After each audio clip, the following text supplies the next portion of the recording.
the Arakan Army probably doesn't want to appear as an organization that conducts an ethnic cleansing. That doesn't seem to deter them from committing sometimes crimes against the Rohingya.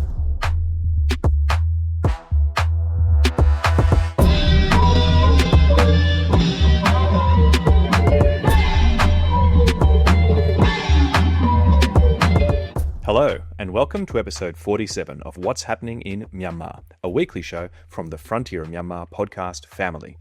I'm your host, Luke Corbin. Today, it's Friday, October 3rd, and we are joined in the studio by Frontier's digital editor, Carlos Sardiña Galache, to discuss this week's United Nations conference on the Rohingya, as well as recent moves by the Arakan Army and its leader, Twan Mrat Naing. But before Carlos joins us, I will quickly cover two other major developments in the news this week. First, the Myanmar military has retaken control of Kyaukme town from the Ta'ang National Liberation Army, the TNLA. The TNLA has run Kyaukme since it defeated the military there in August last year. Fighting has raged for weeks around Kyaukme as military columns steadily approached the town, with dozens of casualties on all sides, though the numbers are unknown. But the TNLA appears to have tactically retreated from the town, burning down administration buildings and avoiding a large-scale battle or massacre. This outcome, the regime defeating the TNLA and its allies in Kyaukme, has been considered a matter of when rather than if by many observers. The military now plans to hold polls in Kyaukme during its so-called elections at the end of the year. The fall of the town to the military means that nearby Tsipo, which remains under TNLA control, is likely to be the military's next target, as it continues riding this momentum of attacking TNLA positions. Kyaukme is the second major town that the TNLA has lost after the regime recaptured Naungcho from it in July. The towns, Naungcho, Kyaukme and Tsipo, are all on Union Highway 3, which links Mandalay to Muse on the northern Shan State border with China. Controlling the full stretch of this road is a key goal for the military. Second, the Myanmar Air Force continued killing dozens of civilians across the country this week. 11, including 4 children, were killed by an airstrike in Waimor Township, Kachin State on Monday. That same day, 2 civilians were killed and at least 16 injured by a bomb in Palewa, Chin State. On Thursday morning, 3 civilians previously displaced from Kyaukme were killed by a bomb in Namtu town, and 7 were injured. Then last Friday, the military Air Force also bombed a restaurant in Dazere Township, killing more than 10 diners and workers.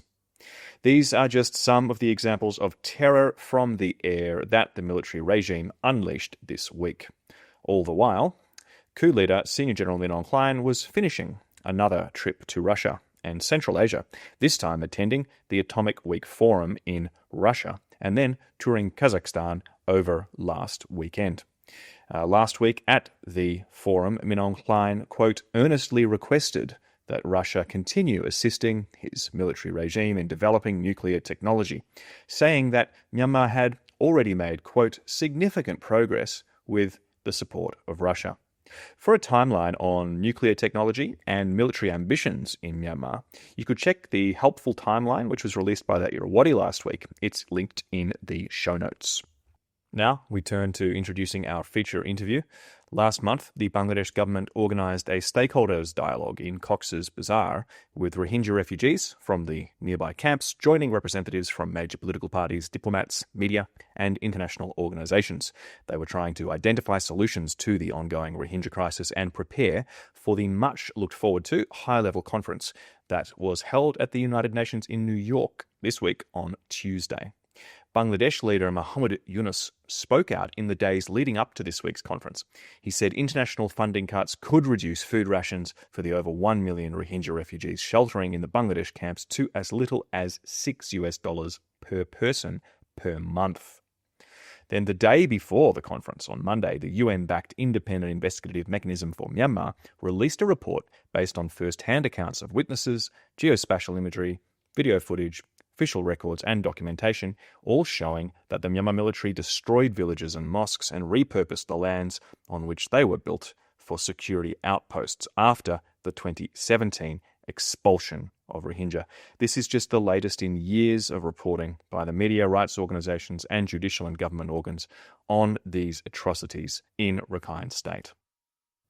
For all of this pressure and attention, however, the media focused reporting about the UN conference itself on the fact that, unlike the stakeholders' dialogue in Cox's Bazar, no Rohingya currently living in the Bangladesh camps actually was present in New York on Tuesday to tell their story and give their perspective. The Bangladesh government cited United States visa and related bureaucratic hurdles as simply too onerous to overcome to get refugees there. Several speakers did draw attention directly to the fact that Rohingya are still persecuted in Rakhine State under Arakan Army rule. Some tangible outcomes from the conference so far are that the United States and United Kingdom announced more aid for Rohingya refugees in Bangladesh, though not quite the amounts that are needed. And introducing now Carlos Sardiña Galache, author of the book The Burmese Labyrinth, A History of the Rohingya Tragedy, which was published in 2020, and also the digital editor here at Frontier Myanmar. Now, before writing that book 5 years ago, Carlos had already published prolifically as a journalist and researcher, digging into the complex political history of Rakhine State and Arakan. So, Carlos, thank you for joining the program. Hello, a pleasure to be here. So, the UN meeting this week. Is it all talk and no action? What's your main takeaway from that conference? Well, as you say, it's very easy to be cynical about these meetings because nothing really seems to be changing on the ground. For me, there are too many takeaways. One of them is the insistence by Mohammed Yunus on repatriation, which is an old story, and ever since 2017, it's been the main message by the Bangladeshi government. But it's quite disappointing because there's no way that the Rohingya are going to be repatriated anytime soon. And the conditions for that are not there. And another thing is, and there was an article in the New York Times about this, that there were no Rohingya refugees in the conference. Right. No participants from the Bangladesh camps. The only Rohingya who were there actually already live in the US. Which has not always been the case. In the past, a couple of representatives have been sent to the UN to talk about the situation of the refugees. But, well, how can you search for solutions without hearing the refugees themselves? And the second main takeaway, I think, is that the blame has shifted from the military to the Arakan Army. Or most of the Rohingya speakers in the meeting were blaming the Arakan Army about the plight right now in Rakhine. Of course, we at Frontier, we have covered extensively this kind of crimes committed against the Rohingya by the Arakan Army. I'm not sure if we can say they are in the same scale as the crimes committed by the military, especially in 2017. But it's very clear that the Arakan Army has, at the very least, attacked civilians in several occasions, particularly last year when they took Mangdo and Budi townships. In general, I'm really not sure this is going to lead anywhere, to be honest. The only mildly good news was that the US pledged some money, but it was predicated apparently on allowing the refugees to work in Bangladesh, which Yunus spoke against. He doesn't seem to be willing to do that. And well, for once, it's a good idea from the United States because you have 1 million people living there without any possibility of working legally, because it seems the case that a lot of people are working clandestinely, and that would facilitate their integration and so on, especially considering that they are not going to go back to Rakhine anytime soon. Yes. And relatedly, while this has all been happening, the Arakan Army, AA, released a statement on Saturday saying that fighters from the, quote, Islamist extremist Arakan Rohingya Salvation Army, that's ARSA, have been collaborating and receiving support from, quote, corrupt officers of the Border Guard Bangladesh, or BGB. In the statement, the AA asked the Bangladesh government to act against these BGB officials. The AA claimed the BGB has allowed some Rohingya organisations, including ARSA and the Rohingya Solidarity Organisation, which is the RSO, to establish camps near BGB bases that are close to the Myanmar border. And there has indeed been an increase in militant violence in Western Rakhine State. Attacks on the AA and civilians have been rising since the beginning of August. And I think it's fair to say that it's also been an open secret for a while that powers in the BGB do support Rohingya refugee militancy, along with the Myanmar military.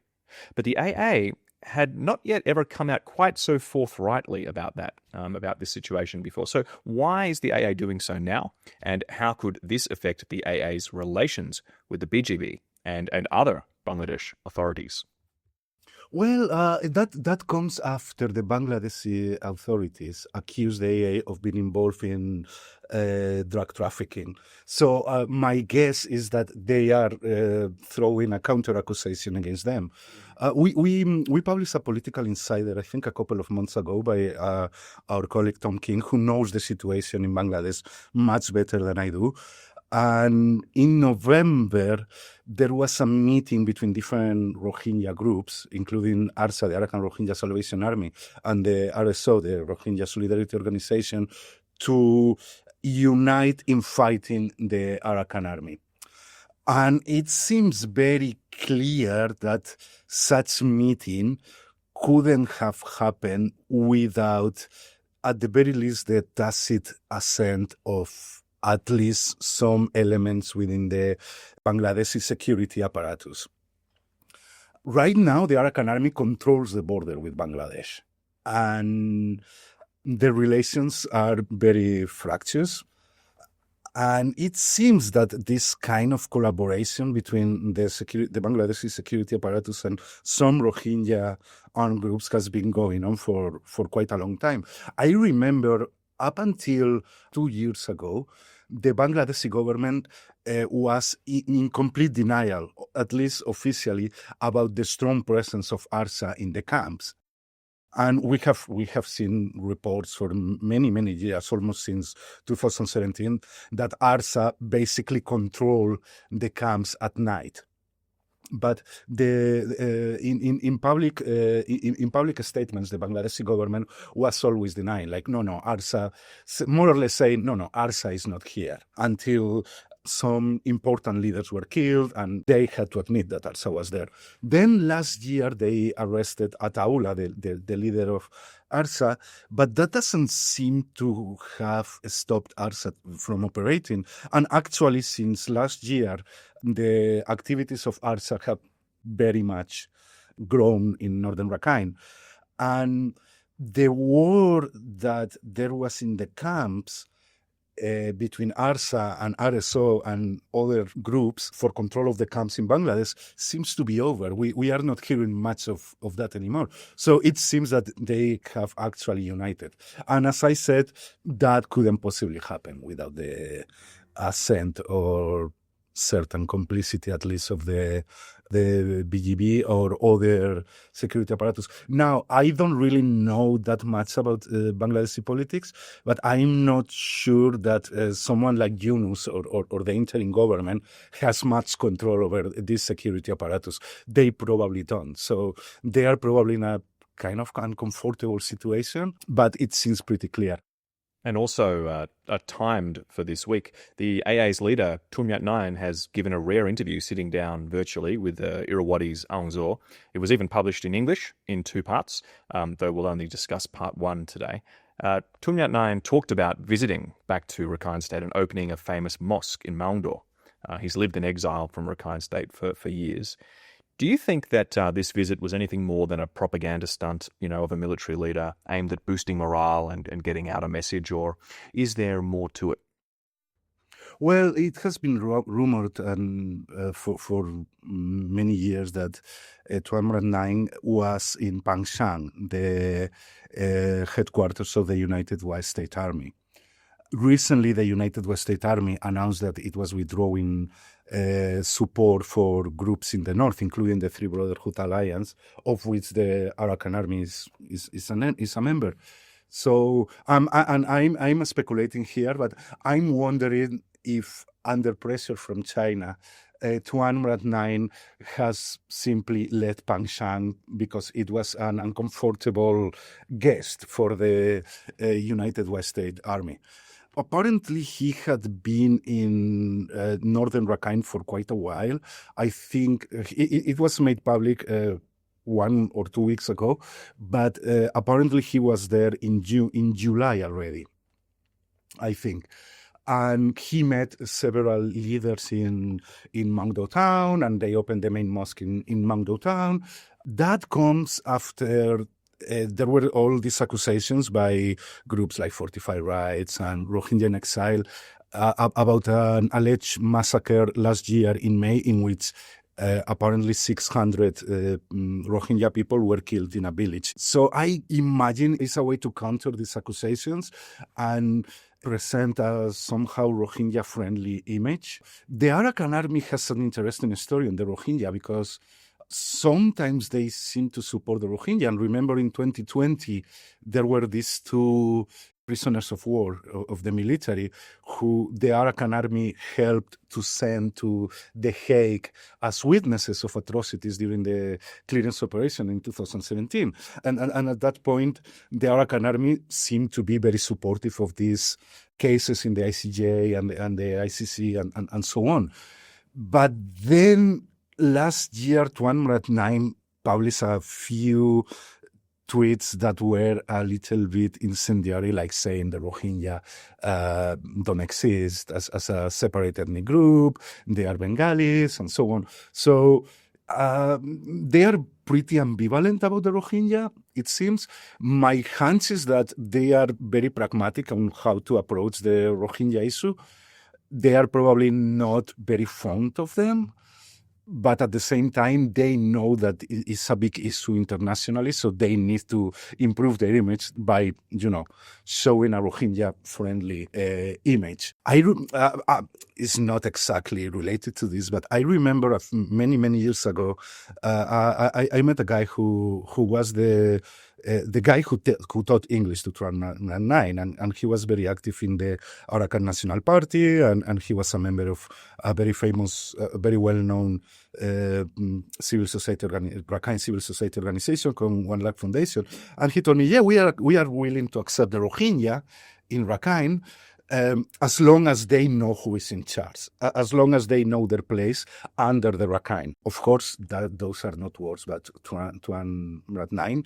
But it seems to me that kind of encapsulates the mentality that the Arakan Army or Rakhine nationalists in general have towards the Rohingya. Okay, they are here, not much we can do about it, but they have to be either second-class citizens or don't have much political power. I mean, if you strip all these other factors away, the whole national context, the military, the revolution, if you just think about Arakan, I mean, Rakhine and Rohingya communities have to get along or there'll just be no peace. There's no alternative, right? Yeah, I mean, there are only 2 solutions, so either coexistence or ethnic cleansing. The Arakan Army probably doesn't want to appear as an organization that conducts an ethnic cleansing. That doesn't seem to deter them from committing sometimes crimes against the Rohingya, but at the end of the day, they have to coexist one way or another. But I think the Arakan Army wants to make clear we are in charge. And the AA's military victories have really been striking in that regard. Going back to Twan Mrat Naing's interview, he downplayed accusations that the AA has mistreated or massacred Rohingya civilians while it was taking over the state from the Myanmar military. But he did admit that the discipline of AA soldiers has had, quote, gaps due to the headquarters being far away. I think basically we can interpret that as an admission of a lack of accountability on the ground. He also admitted that it's difficult for the AA to investigate itself when accusations of wrongdoing are made. Carlos, is this the first admission from AA leadership that the AA may actually have a problem when it comes to atrocities against Rohingya? Elsewhere in the interview, it's a bit different. Twan Mrat Naing just blames the media, the Rohingya diaspora militants. He even claims, quote, "The Rakhine people suffer more than any other Myanmar citizen."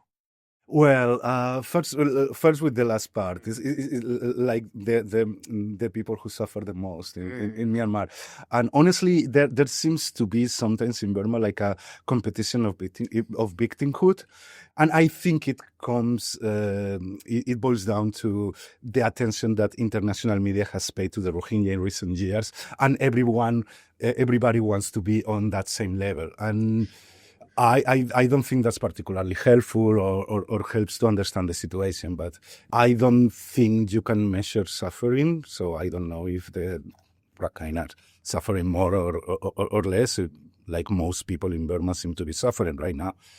I thought it was very interesting when he said this thing about gaps in the chain of command, because it seems to me like the only admission I've seen from an ethnic armed organization leader that this might be happening can be interpreted as an opening, but also it can be interpreted as an exculpatory statement. Like, these things happen because we are not controlling our forces on the ground totally. And it might be partly true. We don't really know much of what is going on in Rakhine, right? Like nobody has access there.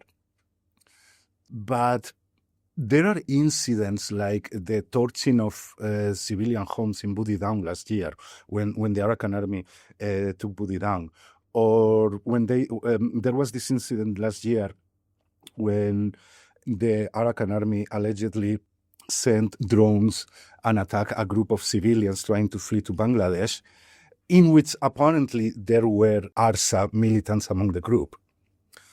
So that explains the attack. Not that it justifies it, but it would explain the attack.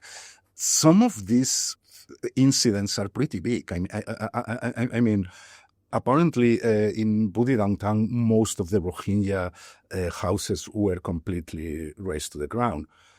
That makes the assertion that, this is a few bad apples in the Arakan Army going rogue a little bit dubious. But again, it's really difficult to know because nobody's allowed. Incidentally, the Arakan Army issued a statement, I think it was 1 year ago, saying, inviting foreign journalists and foreign observers to go to Rakhine.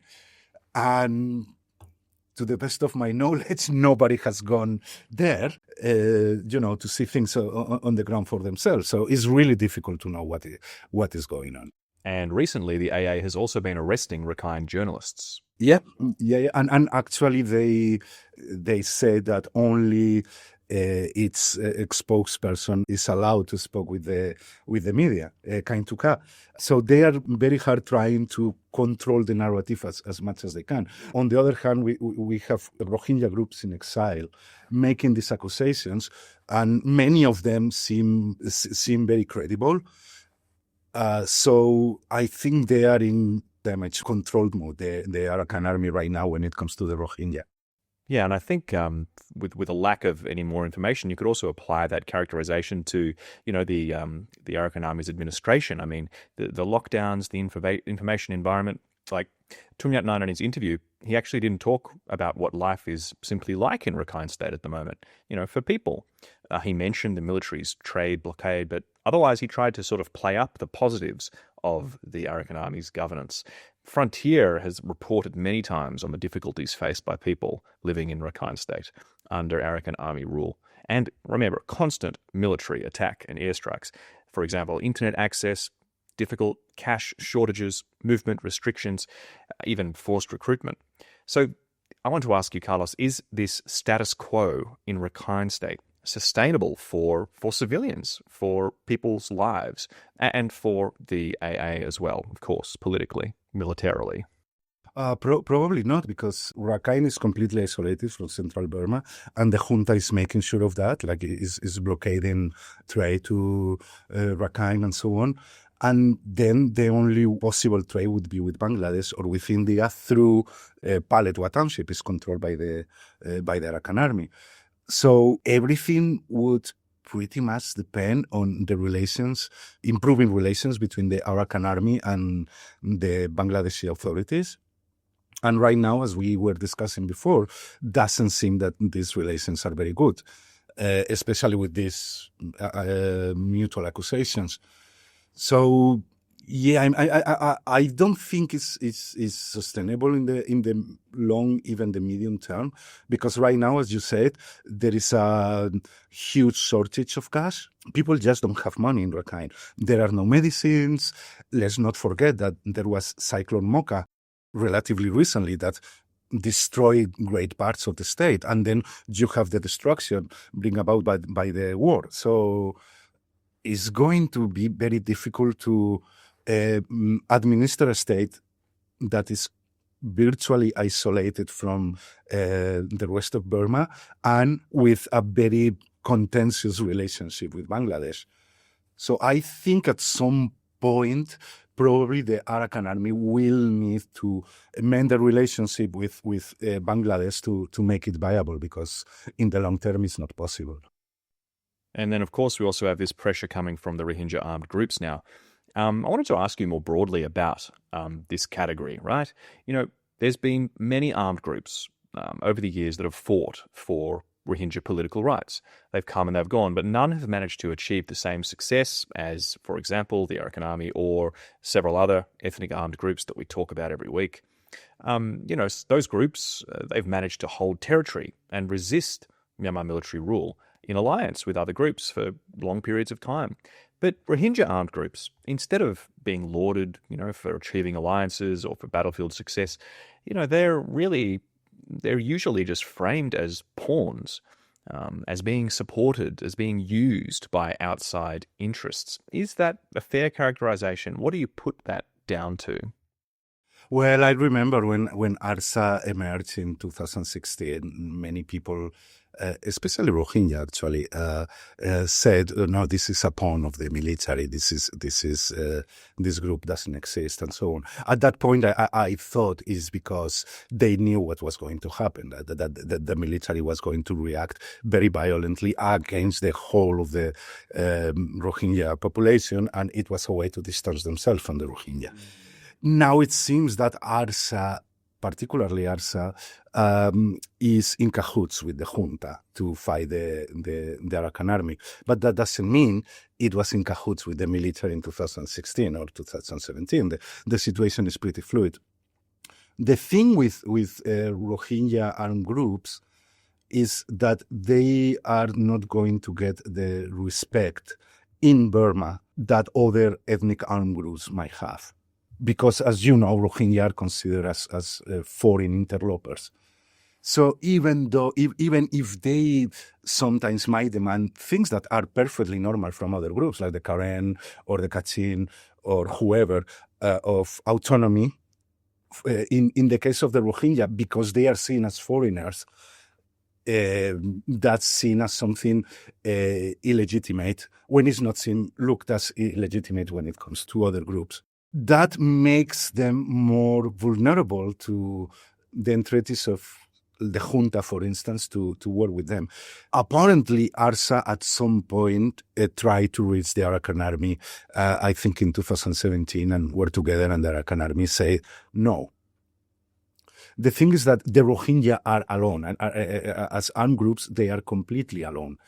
And they don't have the support that the Arakan Army had the support of the KIA, then it has the support of the United Western Army, it has the support of the Three Brotherhood Alliance, and it has alliances with Chin groups and PDFs in Magway, Tanintari, and Bago, and so on. But that's not something that is going to happen with the Rohingya, because for starters, it's seen as an illegitimate struggle. So I guess it's part of these prejudices against the Rohingya that they cannot have a their own armed group in a legitimate manner. Having said all that, there have been many accusations over the years that ARSA has links with some kind of international jihadist networks and so on, and those links have never really been proved. They are their own group. On balance, they have been probably quite bad for the Rohingya at large, ARSA and RSO recently as well. But they operate in a much more restricted environment than any other armed group in Burma, and they are much more isolated. So in a way, that makes them weaker, much, much weaker than any other armed group in Burma. Well, and still, armed struggle looks more and more appealing if you're stuck in, a refugee camp on $6 a month in food aid. Now a final question. I want to pivot to the wider nationwide Spring Revolution. Some people, stakeholders in the Spring Revolution, revolutionaries, they express frustration that Rohingya leaders and groups are more, quote, this is paraphrasing, they're more focused on international organization and appeals, complaining about the nation, rather than working within the Spring Revolution to build the nation anew. But then on the flip side, the alternative government, the national unity government that professes to lead, the Spring Revolution, it's been ambivalent at best at recognizing the demands of the Rohingya community, millions of Rohingya, and of course, recognizing the root causes of their statelessness and misery. The excitement at the beginning of the revolution, after the coup, at this prospective renewed solidarity with the Rohingya cause has, over the past few years, it's faded away. It's made little progress or difference. So what's your take, Carlos, on the NUG and the Rohingya in the revolution going forward, especially now as the NUG also faces so much criticism? The NUG has made some encouraging statements about the Rohingya, saying that they are Myanmar citizens and so on and so forth. In fact, they appointed a Rohingya member in the Human Rights Ministry, but at the same time, they haven't repealed the 1982 citizenship law. There is not really good reason to avoid doing that, but they have been dragging their feet about this for a very long time, and I think it will be a very important symbolic step. Right? Of course, it's not going to have any impact on the ground right now, but repealing this law would be an important step. Now, the NUG is formed not exclusively, but in great part by NLD members, and we all know what the NLD did with the Rohingya when it was in government in 2017 particularly. So I think it's perfectly understandable that Rohingya activists don't trust the NUG that much, especially when in the NUG there is, as Minister of Humanitarian Affairs, Win Myat A, who was also the Minister of Humanitarian Affairs with the NLD government. And I remember at that time he made really, really nasty comments. He was in charge of the reconstruction of northern Rakhine after the military operations. And he has tried to make some amendments, but honestly, his explanations of what happened in 2017 and why the NLD supported the military in 2017 seem to be quite disingenuous. He basically has said repeatedly that they were deluded by the military and the military lied to them, and that's why they didn't do anything to change the situation. That doesn't cut it. I mean.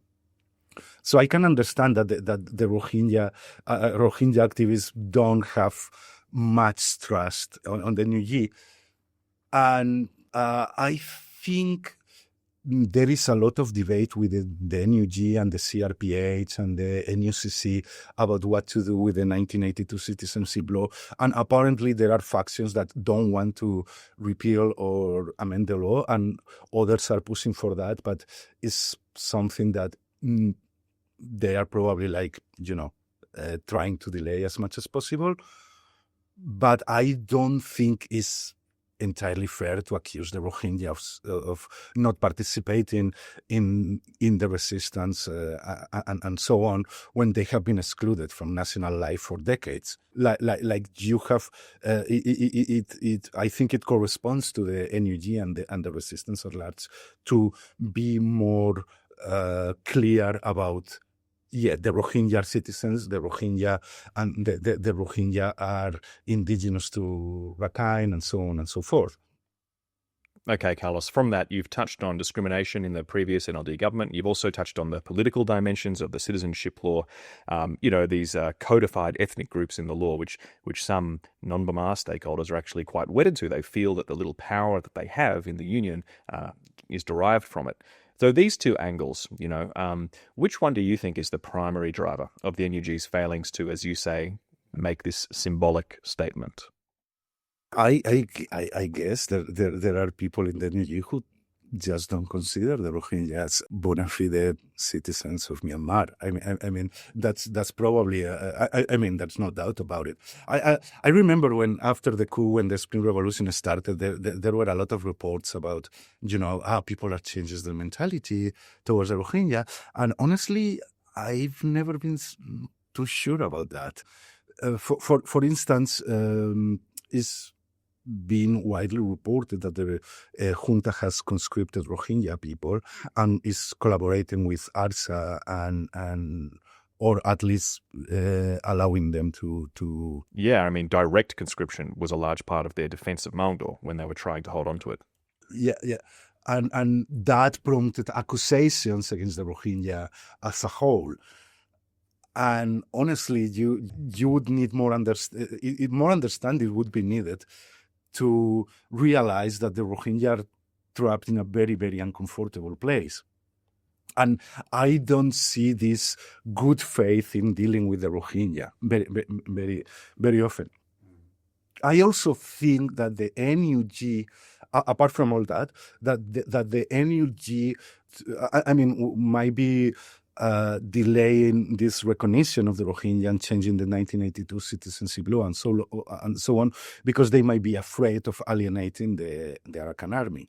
So they might say, okay, we need the Arakan Army, which has become probably the most powerful ethnic armed group in Burma after the coup.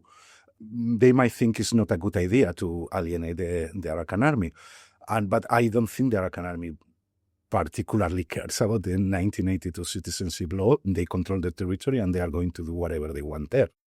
And of course, there's been a lot of tension between the NLD and the Arakan Army, because let's not forget that the NLD declared when it was in government, declared the Arakan Army a terrorist organization. So there is a lot of distrust towards the NUG in the Arakan Army. And I don't think the NUG has had the diplomatic skills to navigate this admittedly very complicated minefield. Yes, the NUG has been recognised as ill-equipped for a lot at the moment. Thank you so much, Carlos, for coming on the show. Really appreciate it. And I really do recommend to everyone listening to go and read Carlos's book. It's linked to in the show notes, The Burmese Labyrinth. Now, especially if you're new to Myanmar or you're unfamiliar with what happened in Rakhine State in 2017 and the history of the Rakhine and Rohingya people, there's no better book. I declare yours, Carlos. It's the winner. Not many. No competition. Okay, that brings us to the end of another episode of What's Happening in Myanmar. Thank you for sticking through. Remember, you can email us. We love reading your emails. WHI Myanmar at proton.me. And we have some new content on the Frontier website. Go and check it out, including a new episode of Do Athan, our sister podcast. That episode, focused on human rights, is about the Myanmar economy and economic struggle amid shortages and soaring prices. Take care and farewell.